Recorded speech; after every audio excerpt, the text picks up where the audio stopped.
Welcome to my week 8 pregnancy update.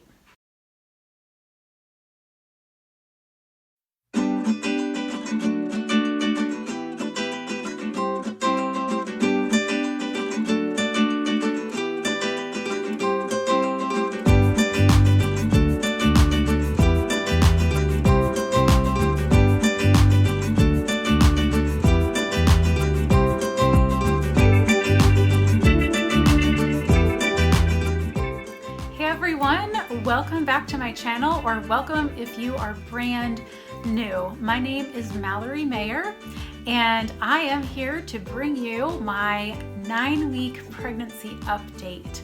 So this channel is all about my life in Germany as a military spouse. My husband is in the US Army. And up to this point, I have been doing videos on what it's like to move here, how to move here, what life is like day to day, certain topics on life in Germany as a military spouse. And now that I'm pregnant, I am sharing what it's like to be pregnant in Germany.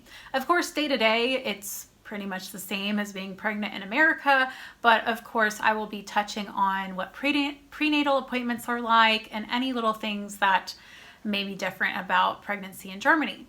So before we get into this week's update, make sure to hit the red subscribe button down below, and then you can hit the notification bell because that will give you a little notification every time I post a new video so that you don't miss any new stuff I put up. All right, so let's get into week 9 of pregnancy. This is a really big week because it means we have entered the 3rd month of pregnancy, and that means that the first trimester is almost over. It's more than halfway over. The second trimester begins like 12 to 13 weeks, so it's not like a clean break at 12 or 13 weeks, but usually by the start of week 13, most people, like people that are doing pregnancy updates, consider that the second trimester. So just a few more weeks. I'm so excited to finally reach that. But like I've said before, every week feels like a milestone, just one more week further in pregnancy. And the farther you go on in pregnancy, the lower your chance of miscarriage. And I think at this point, it's like really, really low, like 2%. And every day it goes down and down. So I'm really thankful for that and really thankful for getting to 9 weeks. So first, let's do our pregnancy statistics. My weight today, I am filming this the day I turned week 9. My weight was 114.8 pounds. So that's only 0.2 pounds more than last week. So really my weight hasn't fluctuated at all this past week. My belly was slightly bigger around, my belly circumference at 33 inches. But that makes sense because on my Ovia pregnancy app, it says that by now my uterus has doubled in size. And I can tell when I touch my abdomen, it does feel like my lower abdomen, it does feel a little more like taut. It's not squishy. And so that's the uterus growing and like the muscles stretching and all of that. So that's pretty cool. So my belly has grown like just a tiny bit. However, I have felt so bloated this week, especially at night. Okay, so let's talk about the baby. On the Ovia pregnancy app, which is normally what I've been following for baby size, like comparisons, it said that's the size of a southern pecan. I don't have southern pecans just lying around. Other apps have said a cherry or a green olive, like a medium green olive, but I am going with the size of a grape. So the baby is about 1 inch long. And as you can see, this grape is about 1 inch. So that's what we're saying. That's what I've got on my board here. And so the baby is this size, which is just incredible. I can't get it to focus. But yeah, if you just look at that in my hand, that's how big the baby is. That's so crazy. So we're going with grape as the fruit or veggie comparison this week. All right, so what have my symptoms been like this week? I am still tired, more tired than non-pregnancy, but that's normal, right? But I have had my moments of feeling pretty energized and pretty productive. Like on Monday, today's Wednesday. So on Monday was a really productive day. Also on Saturday, I just got a lot of stuff done. But then of course the next day, like Sunday and Tuesday, I was so zonked out. I think Sunday I took a 3-hour nap and I still was tired after that. So if I have a really productive, busy day, then the next day is probably going to be like not doing much. But I am thankful for the more bursts in energy. I am getting a little more done. I'm still getting about 10 hours of sleep a night, which is what I seem to need in order to function optimally. So like on Sunday or Saturday night, I didn't get 10 hours. And so thus the 3-hour nap the next day. Scrolling and texting on my phone does not bother me as much as it did. I still can't do it like a ton. And if I'm hungry or tired, it does bother me a little more, but it's not bothering me like it did the weeks before. So that's a plus. One downside is that I did throw up this morning. And I think I know why. And I think that's why I threw up the first time. So this morning, and this kind of ties into another symptom where I cannot stand the smell of dog food. So sometimes I gag when I'm feeding our dog Zoe, and sometimes picking up dog poop. I mean, that's gross to begin with, but it's just like really nasty if I catch a whiff of it. And then sometimes when I open up the pantry door, like the smell of all the foods in the pantry, like some foods are open, like snacks, and sometimes that makes me gag or want to gag. So I do seem to be much more sensitive to smells this week, which the weeks before it wasn't super bad. But anyway, back to my vomiting episode. So if you don't like hearing about vomit, you can fast forward. I think I know why it happened. So this morning I got up. I kind of got up later than I intended, so I was pretty hungry, and I took Zoe out, fed her, and something that has helped me when I feel that gaggy feeling is sucking on hard candies, and I'll show you which ones I got later in the video. But anyway, it's these organic sour candies, and I put one in my mouth before I fed our dog so that I would be a little distracted by that taste and smell instead of the smell of the dog food. And I didn't even eat all of it. I just sucked on it for a little bit. And then I went and fixed my breakfast, like toast and a couple eggs. And I think it was a combination of being hungry and then having that rush of sugar. When I sat down to eat, I just felt really weird. And I felt like I was gonna throw up. And I was like, no, I tried nibbling on some toast, but it didn't help. That was kind of gross. But I did feel like totally fine afterwards and was able to sit down and eat my breakfast. So that's so weird. Like normally if I threw up, I would not be touching food anytime soon, but I knew that I needed to eat or else I would feel bad again. So, and it's more like dry heaving. It's not like, anyway, I know this is getting a little TMI, but that was the second time I've thrown up, and I'm pretty sure it was that combination of being hungry and too much sugar the first time I threw up.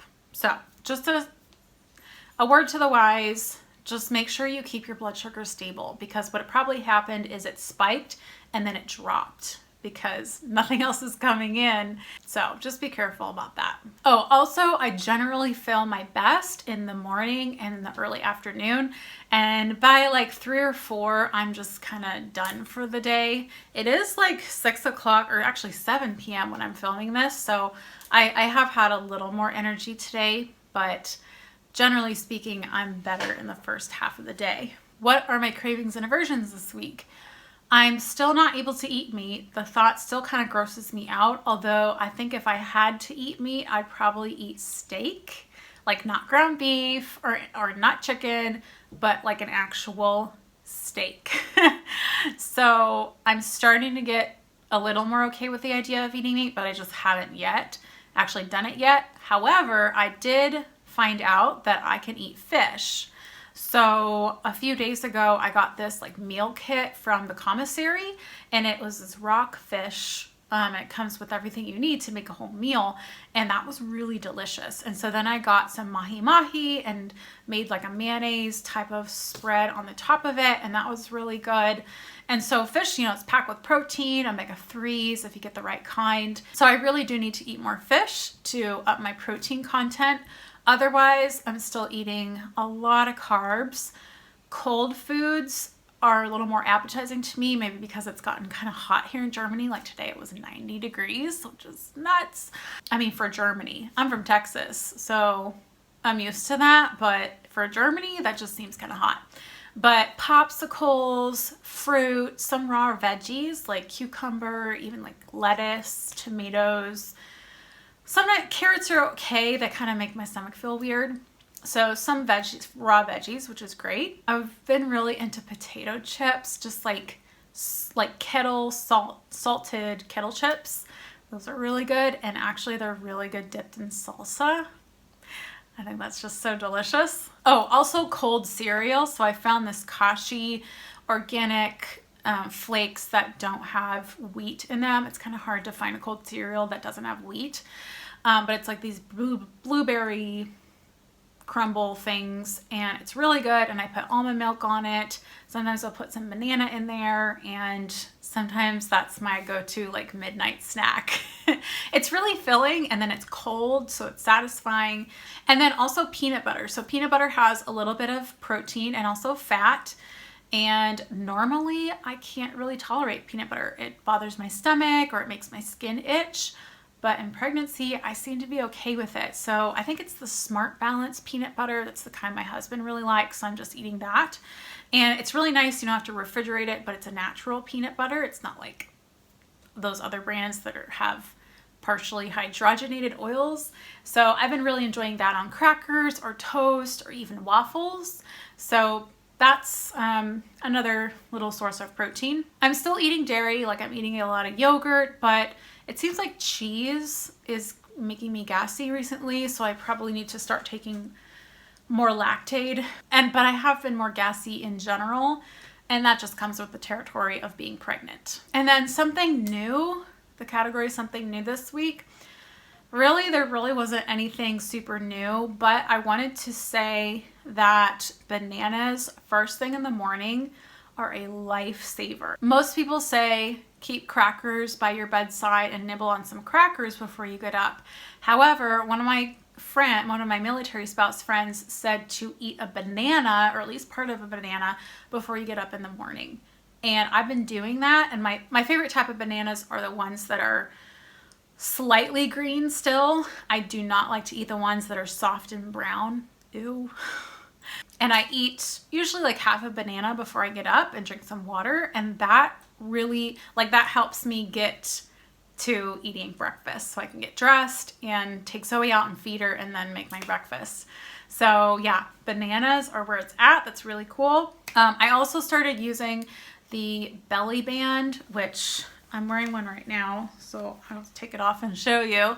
But I got this for free from a lady that gave me last week a bunch of maternity pants, and she also had this belly belt. And this is one of the inserts. See, it says belly belt. So basically you attach this to your pants, and there's 3 different sizes of the belt.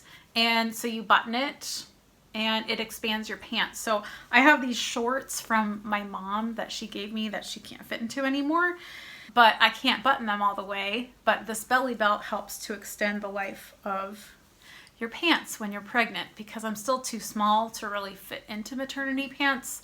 So it's kind of a nice go-between. So this week I got in the mail from Amazon.com. I got these organic hard candies that I mentioned earlier. So it was this pack of 4. So the brand is Tori and Howard, and it comes in these really nice tins. And it came with 4 flavors. So it came with pomegranate and nectarine, blood orange and honey, pink grapefruit and Tupelo honey, and D'Anjou pear and cinnamon. This is the only one I haven't tried yet, but they're just slightly sour, so that helps with like gaggy feelings, and they're organic, There are no artificial dyes. Like this pink grapefruit one is dyed with red cabbage and purple carrots. So it uses real food. Plus these tins will be really neat to use for other things once the candies are out. So this is what it looks like. Ooh. There's the candies. So they're not super huge, but again, I do not recommend eating them on an empty stomach because it probably will make you sick. Another thing that has helped me is these icebreaker sours. Now, when I first bought them, I was like, oh, good. These will be nice because they don't have sugar in them. But then I realized that they have aspartame. Somehow I didn't see that when I first bought it. I did look at the label, but I didn't see aspartame on there. And I really don't like eating that.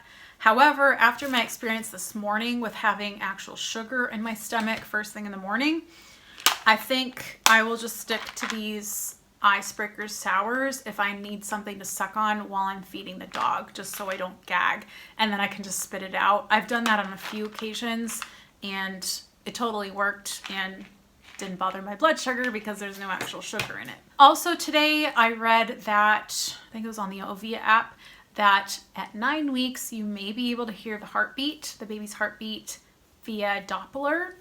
And so I tried out the Doppler that we have here at home, but I think it's still too early because I was only able to pick up the blood, like my heartbeat coursing through my veins. I'll probably try like next week at 10 weeks, and I'll just try once a week to see when I can pick up the baby's heartbeat. So that's the one thing with having a Doppler, is that you don't want to get obsessed with it and like freak out if you can't find the baby's heartbeat. So it's just way too early. I really didn't think that you could find it at 9 weeks. Okay, so I think that's it. At this point, I'm just rambling. Yeah, next week we'll be in double digits. So this is the last week with single digits. So that's really exciting. And in the meantime, make sure to hit subscribe and share with your friends that may be pregnant. And if you are pregnant, let me know where you are and what you're experiencing this week. So, and if it's your first pregnancy, second pregnancy, whatever, I would like to connect with those of you who are also on this pregnancy journey. So until then,